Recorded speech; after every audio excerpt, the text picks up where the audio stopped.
Hello there, everyone, and welcome to GamePoints episode 282. Your weekly get together, we talk about recent gaming news. I'm, as always, your host, Stephen Brown. Joining me today is... I'm David. Tonight, David. Sora joins the fight. Konami is finally making moves, and Sony makes it official with BluePoint. But first, before I get into any of that, I want everyone here to know that this is an audience interactive podcast. So if you're watching here live at Tuesday at 8 p.m. over at Twitch TV /GamePoints, or later over at YouTube.com /GamePointsPC, feel free to join in the conversation with any questions, comments, concerns, etc. you might have. Just try to keep them germane to the conversation. David. We are in the time of multiple game plenty. Everyone has something or other to at least dip into. I've been doing a couple of older games. I finally got into some new stuff this weekend, but what have you been up to? I put in a little bit more time in a New World. Okay, how's that work? So did I. I finally actually cracked into it, played around with it a little bit. I like what I see there. I don't know if I'm 100% sold on it, but I appreciate the fact that it is a you buy it once and you're done Guild Wars 2 style of subscription. That's what let me do it. Okay, so I think we've touched on this topic before. I don't play MMOs. Correct. I'm not an MMO guy. I do not have a lot of experience. I did, once upon a time, play EVE Online very hardcore. That is my only MMO. That's my only subscription habit that I broke eventually. But the traditional MMO thing is not really for me. So it's kind of funny playing this game because it's almost like a new video game type. Okay. And there's just things that would be second nature to a lot of people that are coming from MMOs. It's like, oh, I got to do this. I got to craft. I got to do this. I got to marketplace. I got to do this. I got to, this is how I gear up. This is how I level up. And I'm just kind of taking it in. And I'm like, oh, okay, this is kind of neat. That's kind of dumb. And it's interesting because it's video gamey for the sake of video games. And what I mean by that is it's really feels more like a checklist than any other game I can think of. There is a certain nostalgia factor to this game in that a lot of its mechanics, whilst dated isn't quite the right word for it, but it does feel slightly archaic in the way it behaves in some fashion. Yeah, I mean, so far it's fine. The one major issue I have with this game is that crafting is fucking pointless. Why is that? Because I just now really started feeling crafting, but I haven't gotten too deep into it. There's nothing that you'll be able to craft anytime soon that even remotely compares to just the random loot drops you get. Okay. And the player-driven marketplace, which is the main reason why I was interested in New World, by the way, because coming from EVE Online, I really like the idea of a player-driven economy in big games. And so I like that, people set the prices and there's actually a whole market and that stuff works, except for the fact that the drops in the game are too good. So there's no reason to buy anything. So everything that's on the actual trading post is barely more than the cost to list said item. If I go try and sell a sword I make, I can sell it for 2 gold and it costs me 4 gold to put it up for sale. Okay, so it's just pointless is what you're saying.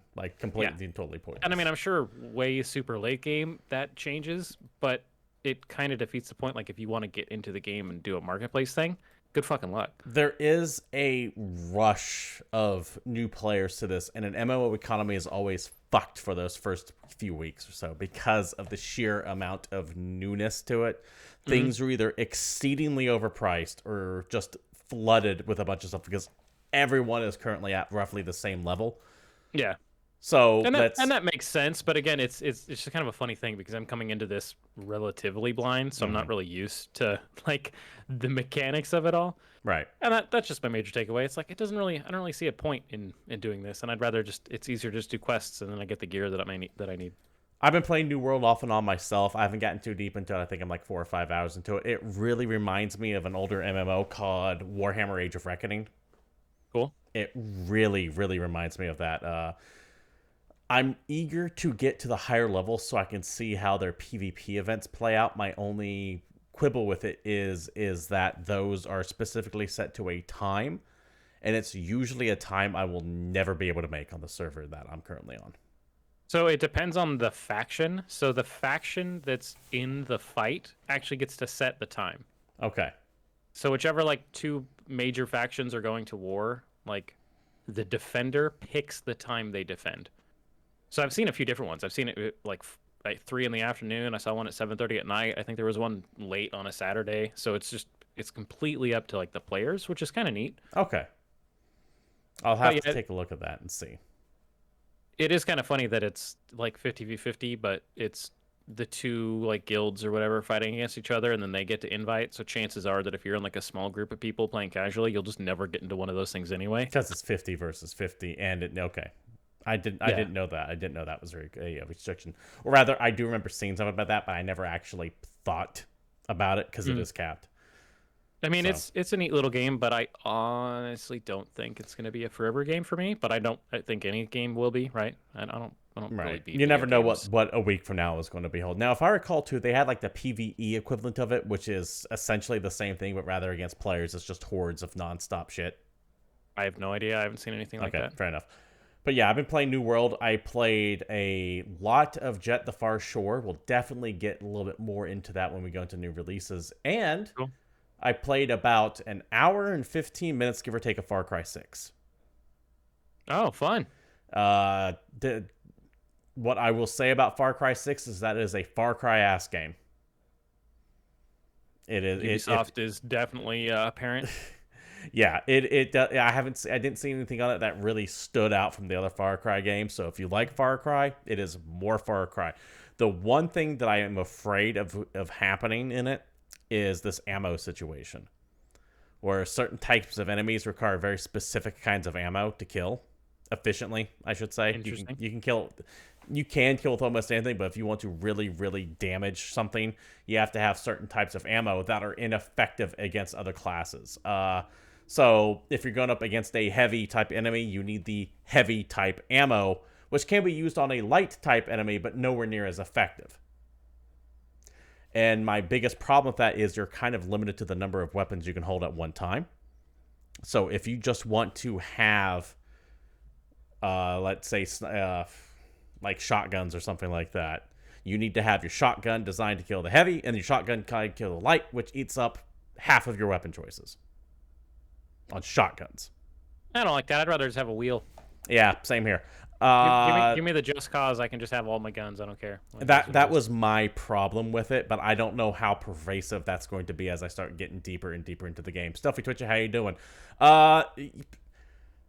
I'm hesitant to say it's Far Cry 5 with a new skin because they do change a few things, but at the end of the day, yeah, it's Far Cry 3, Far Cry 4, Far Cry 5. If you play, you're going into it knowing what to expect from the vast majority of it already. Yeah, and it stands to reason that I will like the expansion that is a reskin of the exact same map more than the main game. I keep hearing Blood Dragon, more and more Blood Dragon. I know they got Blood Dragon Remastered coming out. I don't know if that's actually come out or not, but that is something that has been talked about already. So you know what's funny is I loved Blood Dragon when it came out. Chances are, if they released a remastered version of it tomorrow, I would never play it, and if I did, I would probably hate it. Possibly. I can't speak to that. We're just pretty far removed from that, so I don't know. I never played Blood Dragon myself, but it's been years since they did. Blood Dragon was hilarious. I really liked that game, actually. David, let's go ahead and get into the news. Enough babbling. Yeah, I like how we both got over it at the same time. Yeah, let's talk about this. First up, go ahead. Why don't you take us off on this one? Let's talk about I don't even think this was a secret. This was more than a rumor. This is something that people have been asking for out loud since the Wii U days. And in the Nintendo Smash Direct that came out this morning, it was revealed that, yes, indeed, Sora from Kingdom Hearts is the final Smash DLC character. So you know what's funny about this, David? I don't recall hearing from any quote-unquote legitimate source that this was happening. This is just something people on the internet were saying they wanted to happen, and they made this manifest. Yeah. It was enough people having the same idea. Yeah. This wasn't one of those things that, like, the leak came out or it was rumored that this was going to happen and people ran with it. Just suddenly people started saying, put Sora into Smash Brothers. And then, I feel like it's been... People have wanted Sora since the new Smash came out and before. Like, yeah. It's been a thing. Anyway, he is showing up, and he's got a whole bunch of costumes, and they did something interesting. They actually gave him his costumes from the games as opposed to just doing one main costume with palette swaps. They actually do look a little different. They have a few different textures, a few different bits and baubles, and all that neat stuff. So that's, kind of a cool twist. There's a new stage called Hollow Bastion, and he's a lighter character, lighter even than the Animal Crossing character. So really good at getting tossed, I guess. He's got a 3-hit combo. You can hold the attack button, he'll do a combo for you. And people are. I don't think anybody's mad about this. If you watched this when it was live on YouTube, the comments were just nothing but thank you, thank you, thank you. Oh my god, thank you. Oh my god, so excited. David, I am upset at this. Yeah, you're mad. Yes, I'm mad because someone has to be. I'm I guess. upset that this was not Kevin Butler. He was fired from Sony. He should be in Smash. 100% a week ago said they should make the final Smash character Kevin Butler. I've wanted Kevin Butler to be the bad guy of PlayStation Brawl All-Stars or whatever the hell that was called, and he wasn't in there. So clearly Smash is the only next place he can go. Yep. I kind of wanted something completely different from a different franchise or from a dead franchise. Kids, Kevin Butler was a Sony mascot and fake CEO from back in the PlayStation 3 days, which would be close to 10 years ago. That's true. Back when Grand Theft Auto 5 came out. Yeah. In addition to this announcement of the Final Smash character, they also said that Kingdom Hearts will be coming to Switch as cloud versions of the games. So, for those playing the home game, you're getting Kingdom Hearts HD 1.5 plus 2.5 Remix cloud version, Kingdom Hearts HD 2.8 Final Chapter Prologue cloud version, and Kingdom Hearts 3 plus Remind cloud version. I'm kind of shocked these are the cloud versions. I don't see anything in the Kingdom Hearts game that can't be replicated on the Switch, but I guess maybe the number of things going on, because some of the final fights in those games can get kind of chaotic. Main theory on why these are cloud versions. Did you hear how the names of the video games got even longer? So Square said, so we can release it as is, or we can make it a cloud designed version. just so Square could add more letters to it. More letters on the box. That's a possibility. Oh man. Yeah, I'm just kind of surprised that they are cloud versions. By the way, if you don't know what a cloud version is of the game on Switch, be sure to look into it before you buy it. You will not be able to play Kingdom Hearts 1, 2, or 3 offline on your Nintendo Switch. I was somewhat into this for a second, by the way. Required to have an online connection in order to stream the video game, because it will not be running on the Switch's native hardware. Right. It is the cloud version and runs as such. I was into this until I realized that the cloud versions, because I was thinking, Kingdom Hearts, it's a game that I like to revisit once in a blue moon. It would be good to have on a portable system of some kind. Did you play Kingdom Hearts? Yeah, I've played through I did the review for Kingdom Hearts 3 back in my Game Critics days. Oh, damn. Okay. Yeah. I did not care for it. I didn't like it. You never struck me as a Kingdom Hearts guy. Yeah, no, I really like. I am as. How can I phrase this? I am as close to a fan of Kingdom Hearts as one can get without actually being a fan.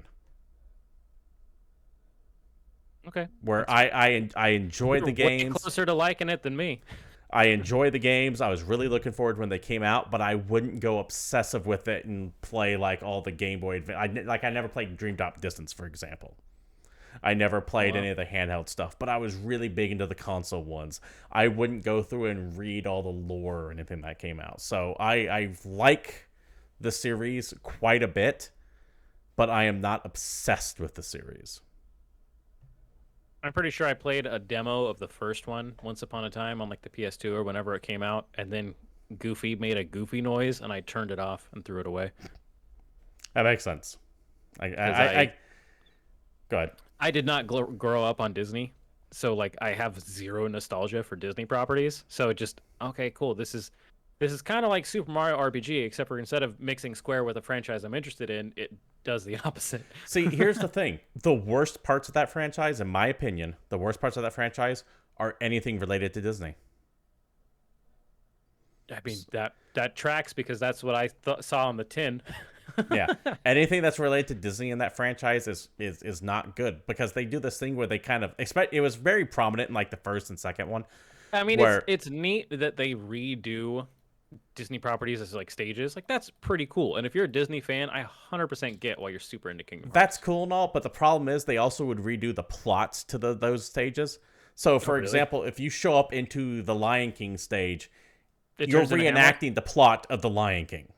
Wow. And then the sequel, when you go back to the Pride Lands, you're reenacting the plot to Lion King 2. So I didn't know there was a Lion King 2. these little story segments we already know, and I was like, I don't need to see a rehash of the plot to Pirates of the Caribbean again. I know what happens to Pirates of the Caribbean. Give me the shit with the Heartless and Maleficent leading them and all that good stuff. I don't need to rehash a movie that I've already seen. So that's why I say the Disney stuff is the weakest parts of Kingdom Hearts. And in fact, if Kingdom Hearts 4 comes out and they just dropped all the Disney shit, I'd probably like it even more. But they'd never do that. That's not the game they've made. Well, they might not do that. There's this weird thing where Disney and Square have kind of had like this not so public falling out. Yeah, but that means that Square wouldn't make a Kingdom Hearts 4. Because the core part of that is the partnership with Disney. Maybe. I think that Square. I think that's why Square started doing all the side shit. Or both of them realized that games make money, and then they would tie the knot and they would make another one. Well, part of what this theory behind here is like, for example, look at this Smash debut. Disney signed off on it, yes, but there's like no Disney anything in this. It is 100% Sora, which I believe. I'm not positive, but I believe Square owns the rights to that character of Sora. Now, they had Disney sign off on it, but there's nothing Disney-ish about it. So Square is very interested in building Sora up as his own independent character aside of Disney. And has been for a long time. It feels like a reach to me, but we'll see. Hey, we're talking heads on the internet. What do we know? Exactly. I'm just throwing that out there. So, yeah, Sora joins the fight as the last Smash Brothers DLC character. So now maybe we can finally put that game to bed permanently. No way, dude. Smash is forever. Let's get on with this one. This is kind of a big category because we had a whole bunch of news related to this one specific company drop, but I don't know how I feel about it, but I'm going to say tentatively optimistic. And that is the fact that Konami is on the move on all fronts. This first story here is up from Video Game Chronicle. The headline, Konami is set to revive Metal Gear, Castlevania, and Silent Hill. Now, David, we have heard these rumors forever. For years. But it seems like there's a lot more weight to these now as more and more sites are confirming through their own independent... Rumors getting louder. Rumors are getting does louder. Not make them stronger, in my opinion. It does when you have mainstream sites with good track records and insider access rather than some 4chan post. Because now we're at the point where sites are saying our own internal sources are saying this. Yeah, that's fair. Which is better than my uncle at Nintendo said this. Let's get into the collective game journalist's uncle at Nintendo, and let's talk about Konami for a little bit. From Video Game Chronicle. Konami is set to ramp up its premium game development with new installments and remakes for its biggest franchises, including Metal Gear and Castlevania. That is according to publishing sources who spoke to VGC anonymously because they did not have permission to discuss their projects publicly. Following a restructure to the company's game development divisions earlier this year, Konami is now focused on bringing back its biggest brands to premium game space, VGC was told. This also tracks if you on the outside looking in, but you look a little bit closer, you can see Konami shifting resources around. You can see them starting to revive old studios again. You can see them realizing they're sitting on money that they're not making. You can see the gears of Konami turning, so this makes sense that this would be it. Anyways, back to the article. The first of these titles will be a new Castlevania game, which sources described as a reimagining of the series currently in development internally at Konami in Japan, with support from local external studios. This will not be the first time, by the way, that they rebooted Castlevania. There was the Lords of Shadow series. The first one I really enjoyed, the others not so much. When they jumped to 3D. Yeah. Back to the article. There's been much speculation that Demon's Souls studio BluePoint could be working on a remake of Metal Gear Solid. However, VGC was told the series is actually being worked on by an external studio, Virtuous. Not Virtuous, but Virtuous. Yes. I never heard of the studio until you pointed me to this article, by the way, David. I looked into it. Virtuous is mostly a support studio based out of Singapore. They have worked on a shit ton of games that you all have heard of, but I don't believe they've actually developed anything on their own. Okay. But they are a major, major support studio. The new project is currently in early development, and multiple sources suggested it would be centered around fan favorite entry Metal Gear Solid 3's Snake Eater rather than the original Metal Gear Solid. Konami also intends to release remasters of the original Metal Gear Solid games for modern consoles ahead of the larger project, we understand. I would be down for remasters of the older Metal Gears, by the way. Yeah. I would totally be that, because those games need a fresh coat of paint, and I hope they kind of do something with their control scheme.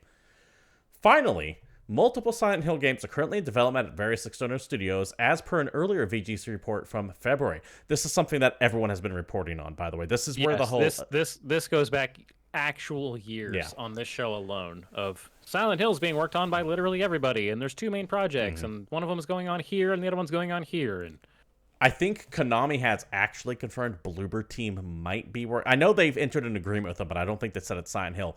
But the idea that multiple Silent Hill games has also been tossed around a lot. That's, I think, where the abandoned rumors really started getting steam from, because people started making the connections between these two things.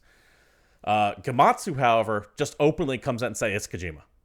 To the Gamatsu article, Gamatsu has also heard that a new Silent Hill is in development at a prominent Japanese developer. This is a rumor, by the way, David, that I've been hearing for the past 2 or 3 months with extreme fervor. That we reported on this rumor like a year and a half ago. No, it was about 3 or 4 months ago, this specific rumor. The Japanese developer specific rumor was that because the reason why that's so ingrained in my head is because that's when the abandoned shit really started taking off, and everyone going, "Oh my god, it's got to be Sony," and as such, it has to be abandoned. All right, I'm gonna do a deep dive on our own show notes, and I'm gonna see if I can come back with something, because I swear we talked about this far earlier than this. But Gamatsu is straight up saying that studio's Kojima Productions, with Sony acting as essentially a middleman between the two, so that way Kojima and Konami don't have to talk to each other. This would be amazing if it's true. I hope. I'm really hopeful, but I was hopeful last time I heard this. Also a rumor that I've been hearing for a little while as well. Months, not years, but months. I would love to have Konami games have new versions and be accessible again and be playable again. I just want Konami to have as little to do with them as humanly possible. I don't know the internal workings of Konami as well as I would like, but Konami doesn't really make video games anymore, and the most recent video game they made was absolute horse shit. So they do have great franchises. I don't want them to touch them. I want them to outsource to other people. It sounds like there was a shifting of the guard, a changing of the guard at Konami, and it sounds like they're smart enough to realize that, which is why they're reaching out to so many outside studios for this. And that's kind of, like you said, what we want. Furthermore, this is via IGN. Konami is inviting indie developers to make new games based on some of its classic series. Because, David, I don't know if you know this, but Konami is more than just Castlevania, Silent Hill, and Metal Gear Solid. They actually have a whole bunch of other shit. They have a whole arcade library. Yeah. To the article. Konami has announced an indie game contest that actively asks small developers to make games based on some of its classic series, including Gradius, Ganbare Goemon, and many more. Konami's action and shooting game contest asks indie creators to plan to develop new action games and shooters based on past Konami titles. This will allow for creators to remakes and sequels, and they can pick out a single character or mechanic from a past title, or even change or combine genres that may not have been in the originals.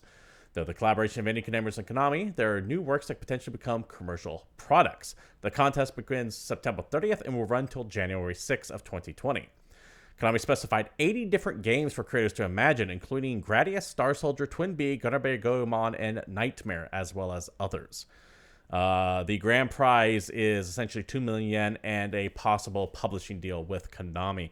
While this sounds great on its face, David, we have seen contests like this in the past, and I will... Yes, I was going to say, please take this with a grain of salt, because chances are you desperately need to read the fine print, because more than likely Konami is going to ask you to make a video game for them. Then they're going to take that video game and sell it and tell you to fuck off. And they'll pay you a pittance. At the end of the day, it is their intellectual property.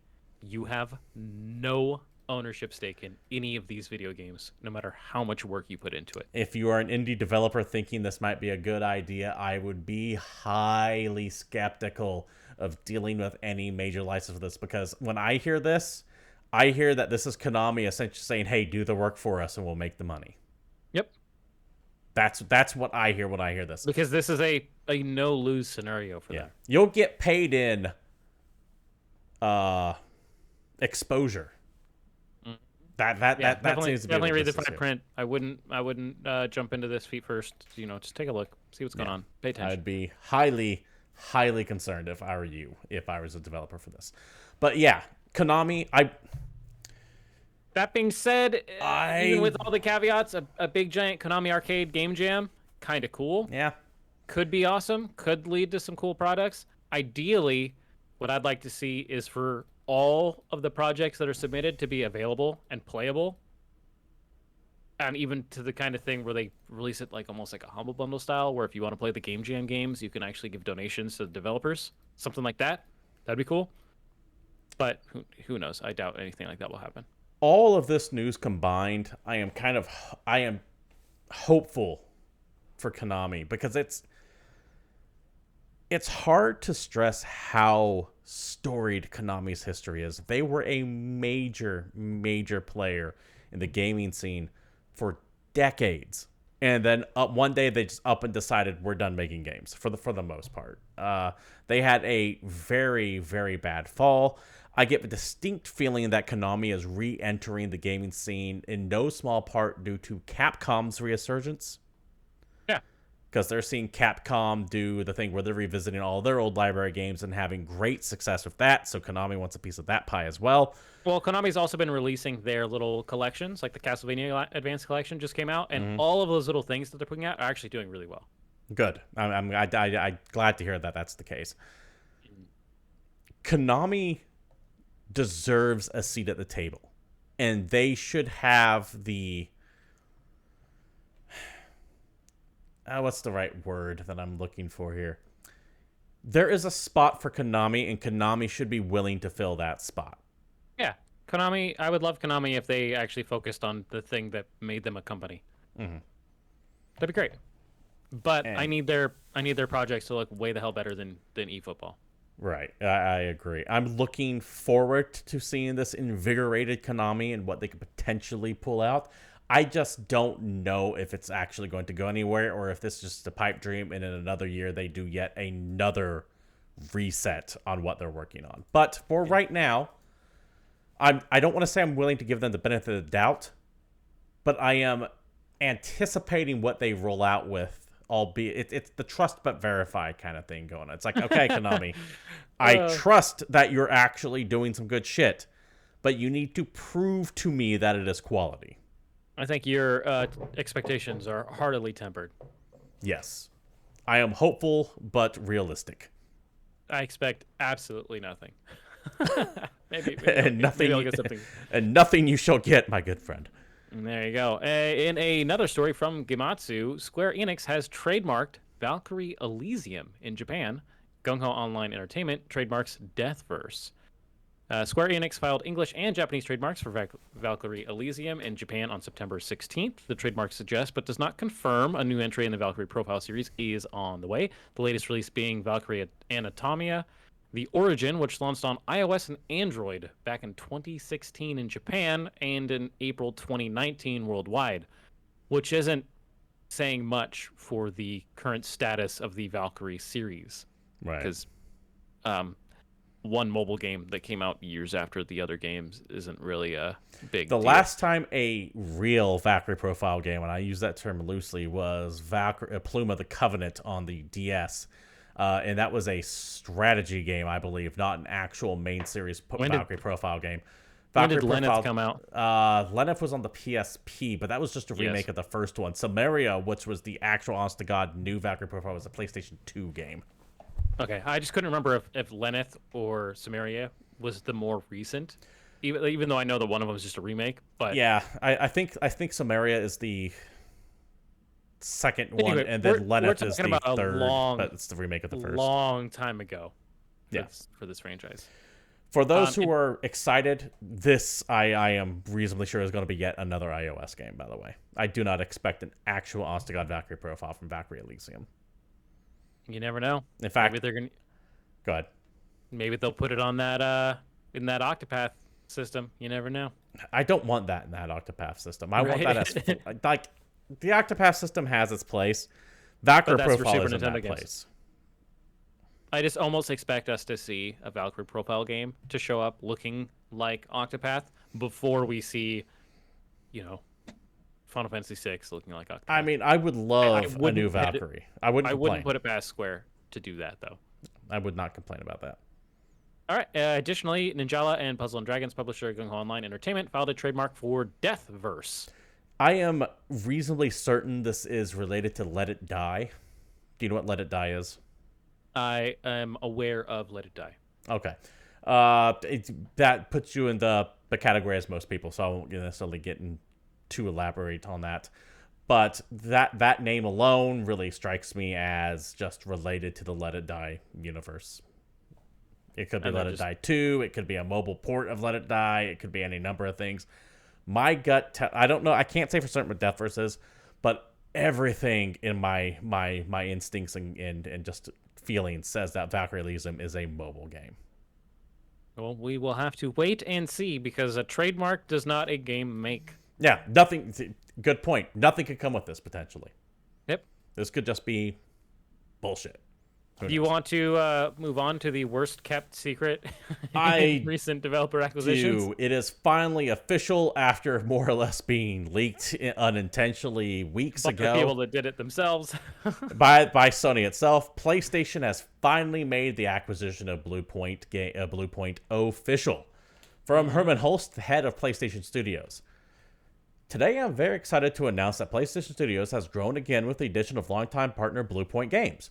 From the exceptional PS5 remake of Demon's Souls to the critically acclaimed PS4 remake of Shadow of the Colossus and remasters of fan favorites like Uncharted and Nathan Drake Collection, BluePoint has built a name for itself by creating some of the highest quality remasters and remakes in the industry. Yeah, no shit. Yeah. We knew you did this when you tweeted about it. I'm shocked they just didn't push all the other studio announcements back and just didn't put this up front when they, like you said, tweeted about it and then deleted that tweet. Water cooler, good.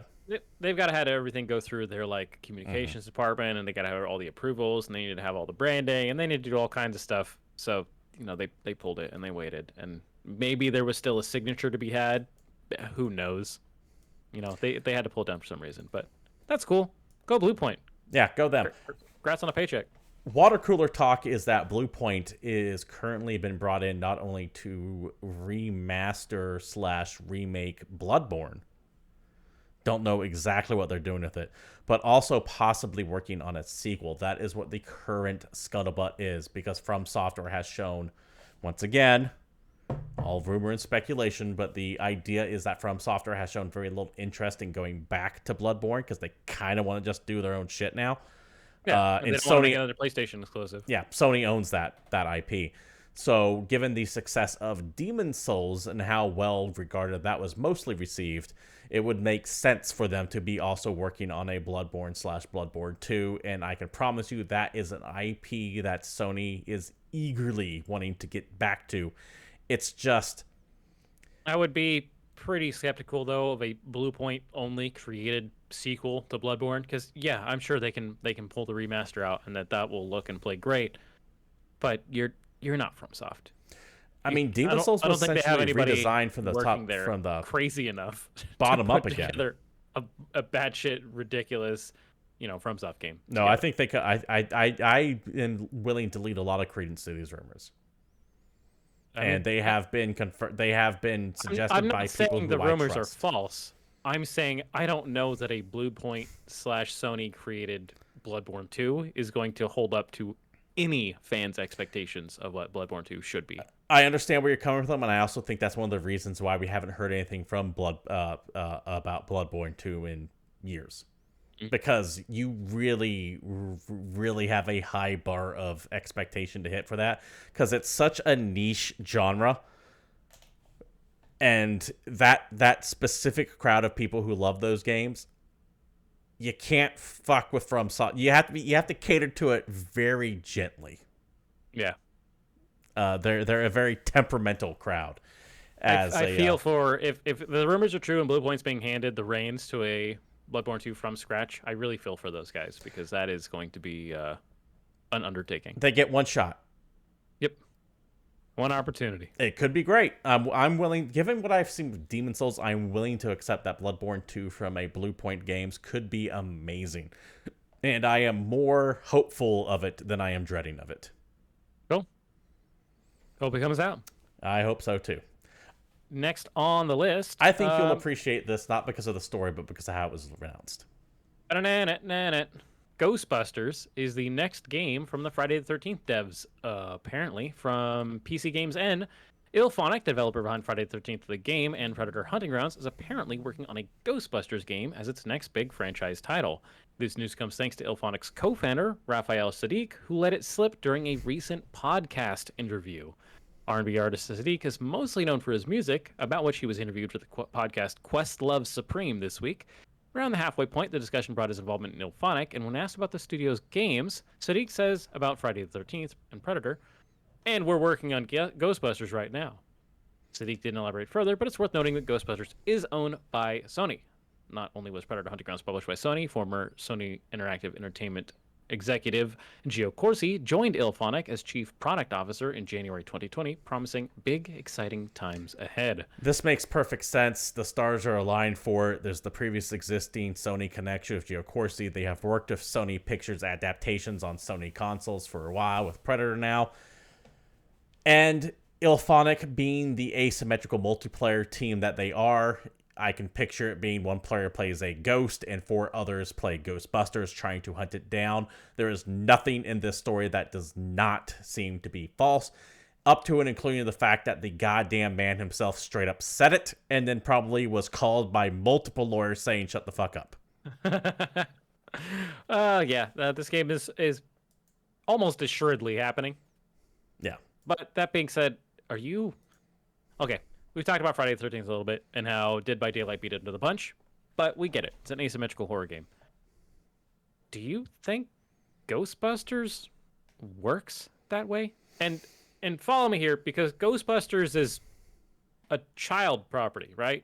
So it's by very nature lighthearted and more of a comedy, whereas Friday the 13th and Predator are not child-friendly comedies. So I'm really curious on what this project's going to look like. Like, is it going to be a kid-friendly, asymmetrical murder sim? Let me address the first part of that first, about a mature studio making a child's game. The man that made one of the greatest movies of the past 10 years, Mad Max Fury Road, who wrote and directed it, also wrote and directed Happy Feet. So... Okay, that's fair. It is possible to transition from a mature audience to a child's movie. In this case, it would be possible for them to take a mature game and transition it to a kid's game with a different license on it. The reason why I think this is possible too is because Sony is so hardcore now about every one of their games will have a movie, and every one of their movies will have a game. We see it with Uncharted. We see it with Twisted Metal. We see it with Spider-Man. We see it with The Last of Us. This is what Sony is doing. They are partnering with their movie arm and actually talking as one company like they are, rather than two separate entities, what they were doing since the PlayStation's been out. A long damn time, yeah. So this makes perfect sense to me that with the upcoming Ghostbusters movie, Ghostbusters Afterlife, which has been filmed and sitting ready to go for like a year and a half, but put away for COVID reasons, it makes sense that they would have a asymmetrical Ghostbusters game come out around the same time as the movie. Melon Mike, yes, Ghost of Tsushima. They're also making, I can't remember if it's a movie or a TV series based on Ghost of Tsushima as well. But this, it makes sense. In fact, we have a story later in the show about Twisted Metal, and that is this is just what Sony does. There's... Yeah. That being said... Yeah, this is what they do. This makes sense. Do you think this will be a kid-friendly game? Absolutely. Cool. It will be no... Because I feel like that's the only way for this to work. It will be right? no... If they try and release a Ghostbusters asymmetrical actual horror game where you're playing as, Shaggy, and you're worried about a ghost, garroting you or something, I don't think that game works. So what I think they would do with this is they would take the basic premise of Friday the 13th, which essentially plays like Dead by Daylight and all that stuff on it. And you get kidnapped and you get put into a bag or something. You would combine that Friday the 13th gameplay with a game that's been very popular on Twitch right now, but not too many people have heard of it, called Phantasmaphobia or Phantasmagoria or something like that. Phasmophobia, thank you.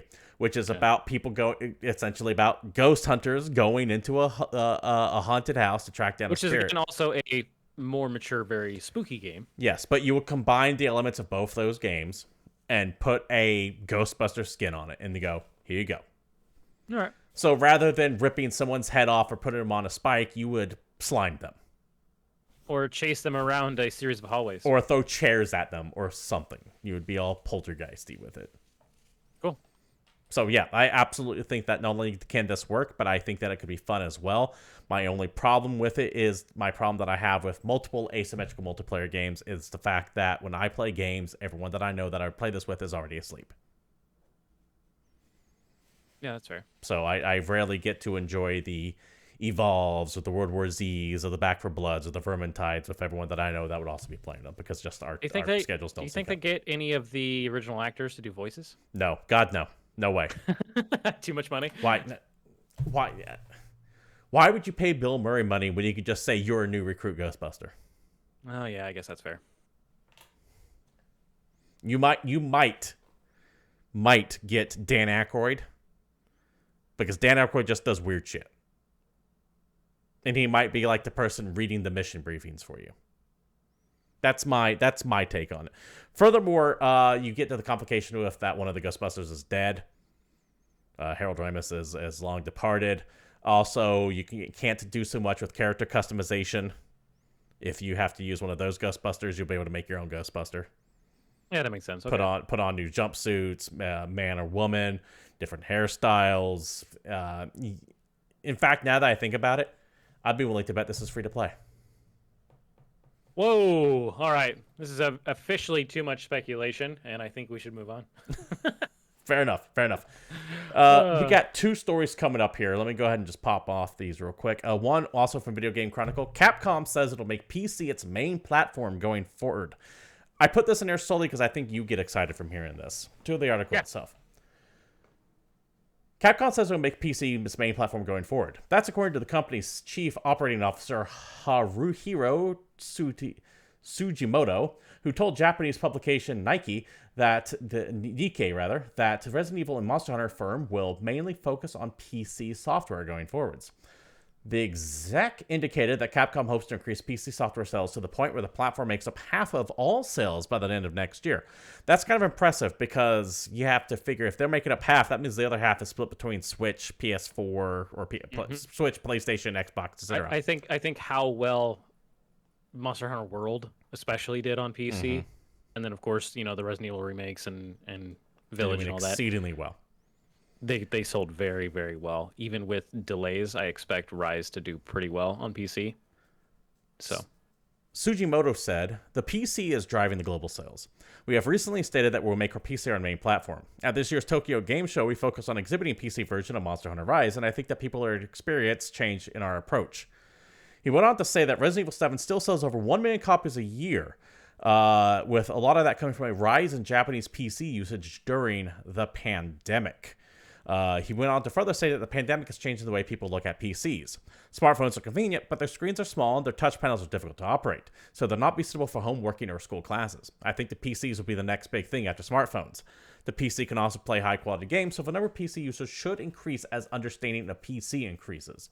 We will expand our business for dedicated game consoles, which has been the mainstream until now, but PC will mainstream in the future. Next year or the year after, we want to equate the ratio of sales to PCs and dedicated consoles.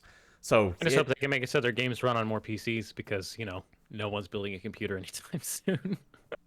Yeah, with the graphics card issue. By the way, I did hear a couple of reports I didn't have on here that I think people from both PlayStation and Xbox have said that they expect console shortages to stretch well into 2022.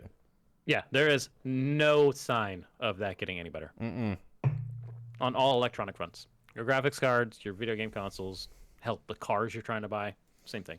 Yeah, and as our technology increases, that demand's only going to skyrocket. And it's not like you would think they would start building more and more semiconductor manufacturer sites, but they're not. It's not that simple. No, it's not. Yeah, it's not as easy as just let's build a building and hire some people. It's more complicated. But I would still figure that someone somewhere would be working toward it. But I did look into that, and it is more than just.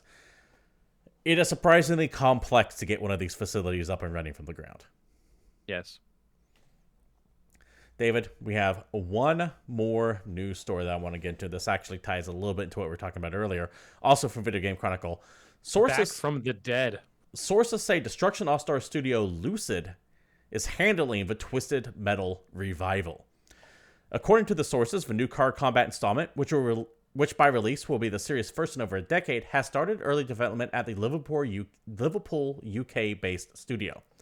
One person with knowledge of Lucid's plans suggests that the revival will be built around a free-to-play model, partially in response to Destruction All-Stars' last-minute transition from a premium game to a PlayStation Plus title. Despite the poor reception to All-Stars, Lucid has a long pedigree in racing genre and is trusted to do a good job with Twisted Metal, at least VGC was told. David, I think Lucid also was responsible for like Project Gotham Racing as well, so they do have a history of car games. This wasn't like their first shot and they just blew it. You are the resident car game person. I don't know if you do destruction games like Twisted Metal, but you're the closest thing that I have at the handy to an expert on this. So what do you feel about this? I am actually pretty excited about the idea of a Twisted Metal revive. I like Twisted Metal 2 as much as somebody that was my age when that game came out would. It is very much a product of its time. Yes, and I played a lot of it, and I thought it was great. It's less great now, so I would love to see a new version of that game. All that being said, a free-to-play Twisted Metal game does not make me excited. We've talked about this. I'd rather prefer to just, buy the video game and then I have all of it and then I play it, but that is not a thing that you get anymore. And even if this was a full price paid game, I'm willing to bet it would have a season pass and paid content and all this other bullshit. So at least with it being free to play, I know it's going to have all that crap up front, which I don't know. Is that better? It's hard to tell, but regardless, I don't know how I feel about it being free to play. The free to play model strikes me as legit for the same reasons I think the Ghostbusters game, if true, I'm just worried that means that okay, you're going to start out with this guy and he sucks, and if you want to get any of the cool characters or any of the old characters, then guess what? You better get your fucking wallet, or you better play for 3,000 hours so you can earn enough of the in-game currency to unlock a different car. I get the distinct feeling Sony is going to start releasing only one of two types of games, which is why I think free to play makes sense. The first style game, your extremely high budget AAA titles. So think Last of Us, Spider-Man, that have God of actual War. standalone DLCs that you pay price for. Things of stupidly insane budgets that they might break even on. And what I think they're going to do to eat some of that cost is that anything else they release is going to try to cash in on that Fortnite free-to-play model. Well, that's where I think Sony is going to be going. They're going to have two styles of games, extremely polished and costly, and then you're free-to-play, not necessarily as polished, but hey, you're not spending anything, so what do you care, except for the occasional season pass that you have to buy into. As time goes on, I become more and more and more of an indie gamer. Yeah, same here. Because the AAA shit is bloated, commercial, mass market appeal garbage, and everything that's free is literally just there for my wallet. So I'd rather just, find the game that was made by 12 people and give them $20. That's not play it until the game's over. That's not to say there aren't amazing AAA games out there. And it's not to say there's not amazing free-to-play games. Right. But when you look at the numbers, you don't always get what you pay for or don't pay for. I would stack Return of the Obra Dinn, which was one of my games of the year. I think was my game of the year in 2017, whatever year it came out as. I would stack that up, which made by one person. I would stack that up alongside Red Dead Redemption any day of the week. We've talked about it, and I know I'm not allowed to say it at the end of the year, but I can at least say it now that Hades is still the best released game that's come out this year. Yeah. No, I am tentatively in agreement with you. It released the year before, but you didn't really play it until this year. So, well, and not that it released on next gen consoles this year. It is the best next gen console game. Yeah, I could listen to someone making that argument. Yeah, I was gonna say there's obviously arguments against it, but you at least get that. I'm not out of the conversation saying that. No, you're not. You're absolutely not. And I not only do I understand where you're coming from, but I'll be willing to listen to a case made for that. Whereas if you said some shit like, I don't know, Humankind, which is a game that I think you and I enjoy, but there's no way that's one of the best games this year. That I would just completely dismiss out of hand. No. David, Will you play a new Twisted Metal? Did you play any of the other Twisted Metals? I played the original Twisted Metal way, way, way back when. I was never a big fan of it. I never really saw what the allure of it was. You didn't get into Carmageddon or any of that other stuff? No, oddly enough, Carmageddon was supposed to be either Carmageddon 1 or Carmageddon 2. I think Carmageddon 1 was originally supposed to be a game for the Death Race reboot. Mm-hmm. But they eventually lost that license and just turned it into Carmageddon. I think that is one of those weird things I was told long, long ago and never looked into it. So this could be like how birds have rubber feet. Sure, yeah, makes sense. One of that shit things that you hear and you go, oh yeah, that makes sense, but you never look into it. And of course, it's obviously fake. This could be that. And that's just a complete side tangent. No, I never got the only card destruction game I ever enjoyed. And it's not even of the same ilk, but it is tangential to it, is Burnout. Okay, and I never liked great. Yeah, I never liked Burnout for the racing. I liked Burnout specifically for the crash mode. That's fair.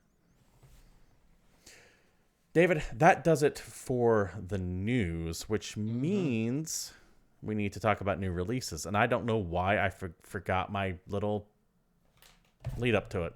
I blanked out. Much like the rest of the world, you forgot about the segue.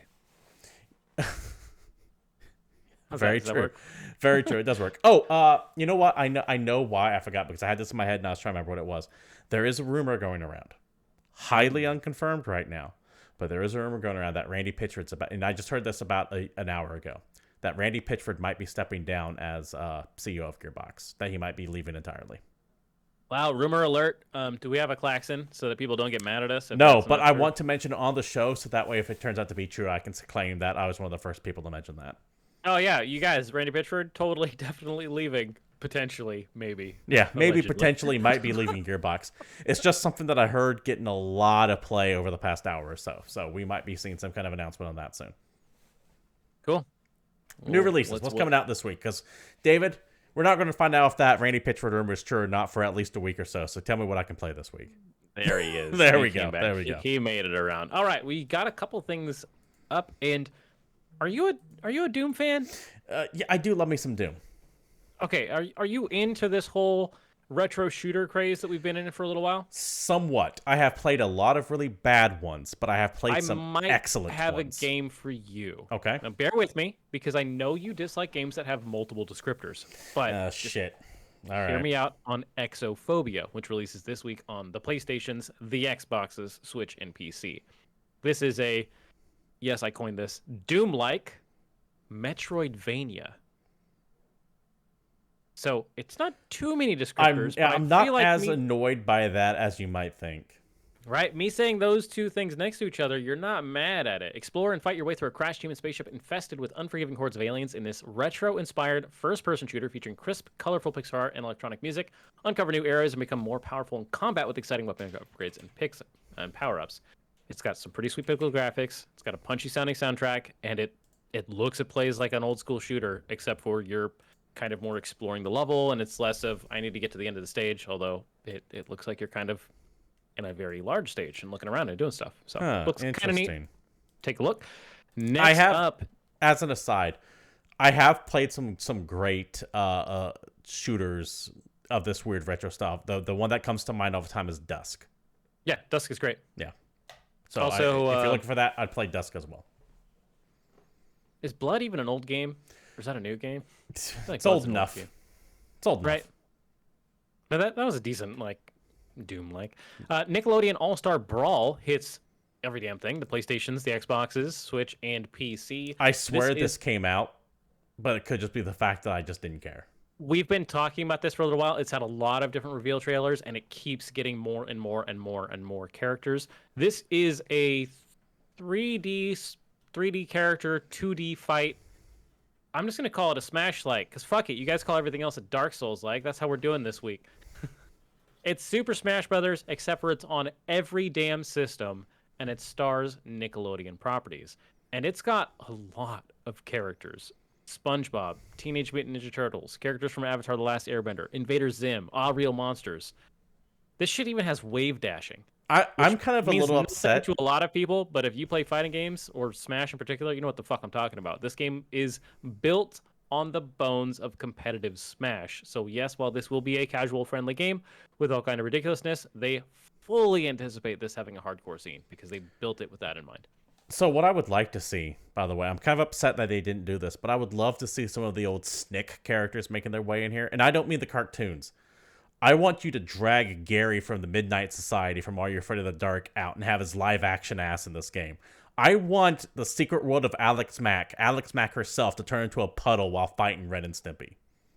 Dude, they have so many characters in this already, and I feel like this game is just going to keep coming out much the way Smash has.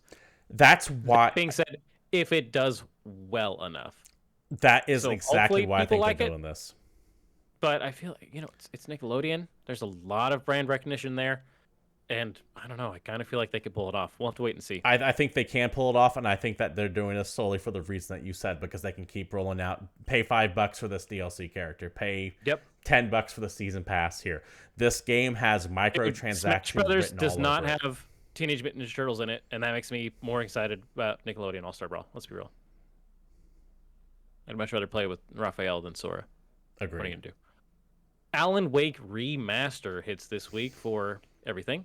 PlayStation's, Xbox, and PC. Please bear in mind, this is an Epic exclusive release on PC.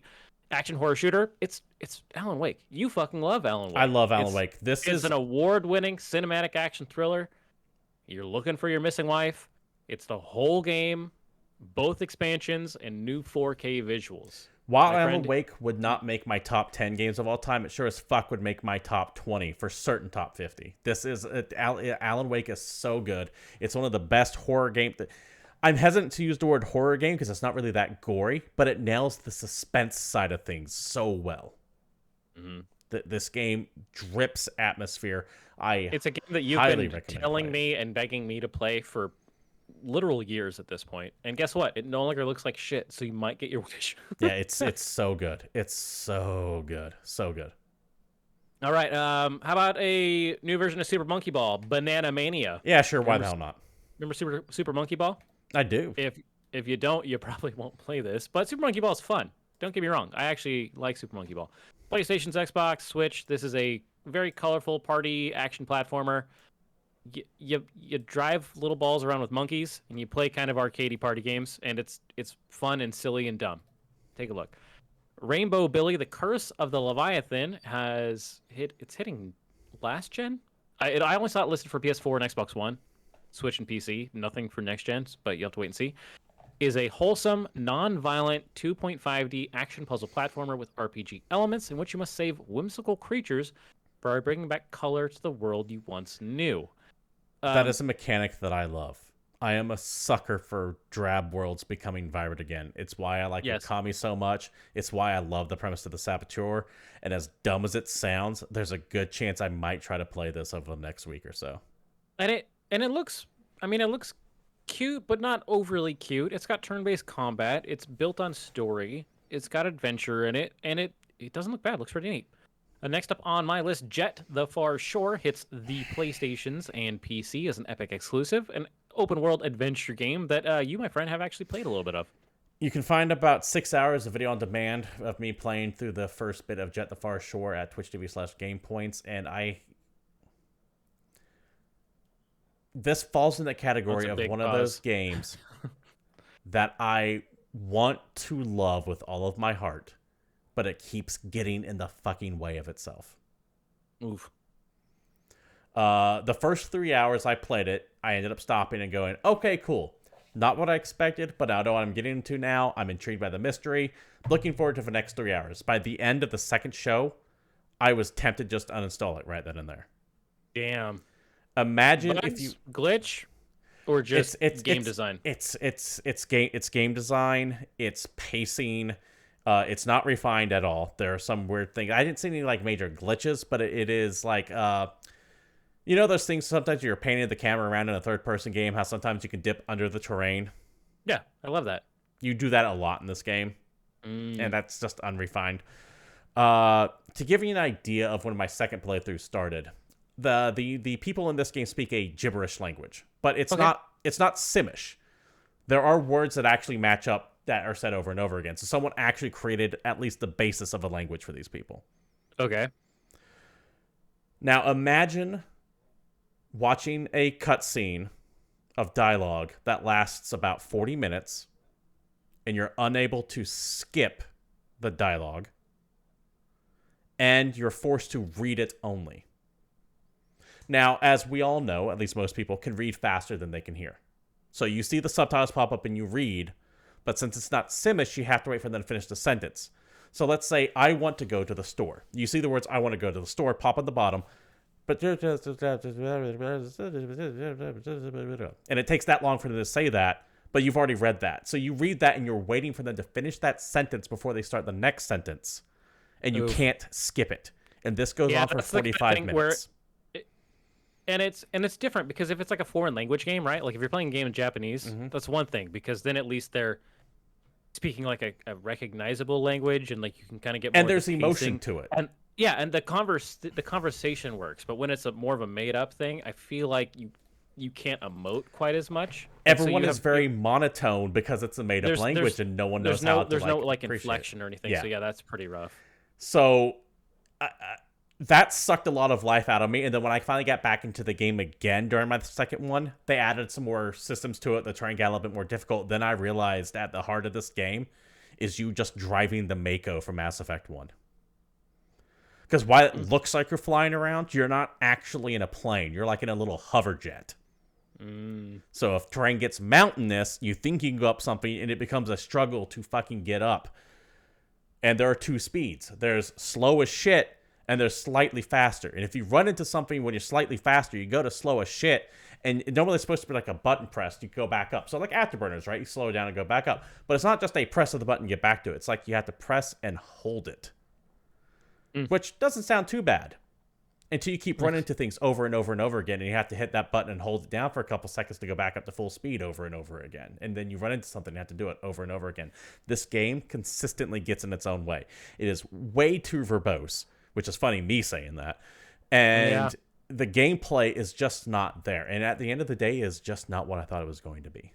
But it sucks because the fucking mystery behind this game, I have never wanted to watch a 10-minute YouTube video breaking down the lore to a game more than I have this game in a long time.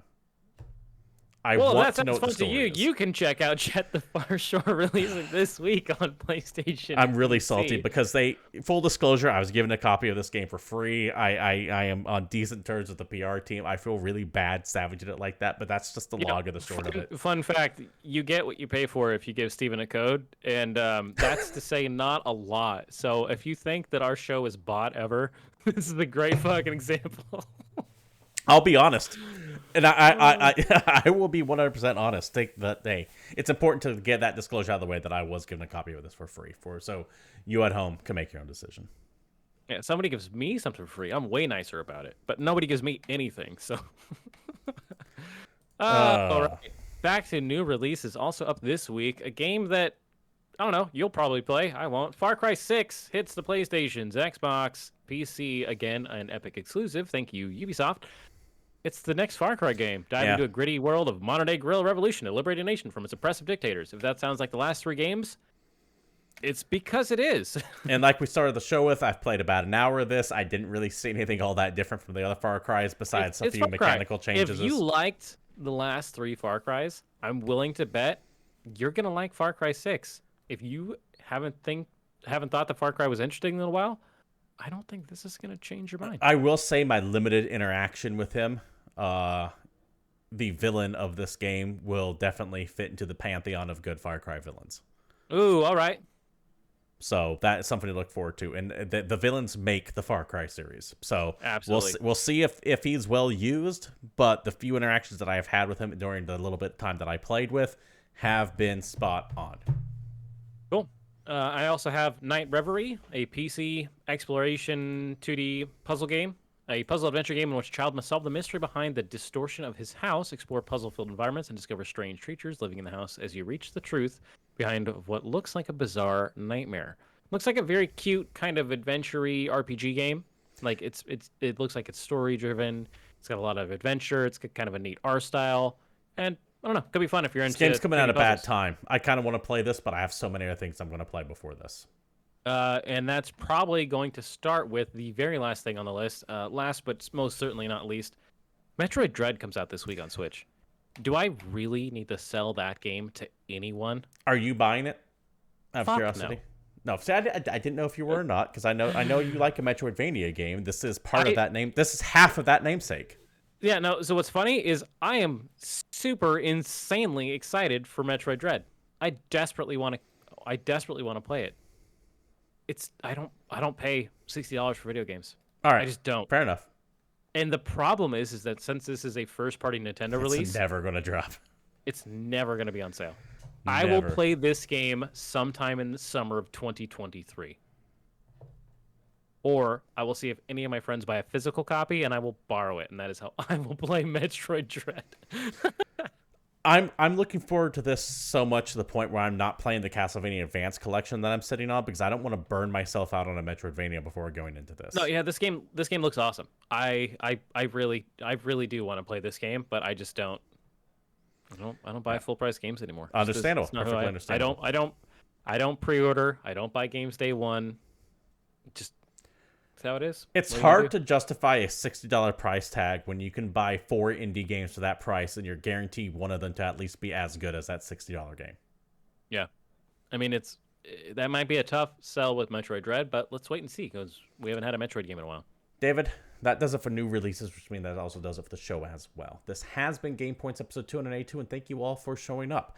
We do stream this show live every Tuesday at 8 p.m. Pacific Standard Time over at twitch.tv/GamePoints. If you want to be part of the conversation, feel free to join on by, like so many of you do, be it lurking or joining in the conversation. If you can't join us live, however, you can also watch old episodes of the old show over at youtube.com/GamePointsPC, or you can join our Discord server, link provided down below. If you did like what you saw here, you want to support the stream, you know what streamers want. Likes, bits, follows, subscribes, all that good stuff. There's a donate button down there somewhere as well. And I do regular streaming of games throughout the week, so the best way to know if when I go live is to turn on notifications. Once again, we will be back next Tuesday for more gaming news, but until then, this has been GamePoints, and we're out of here.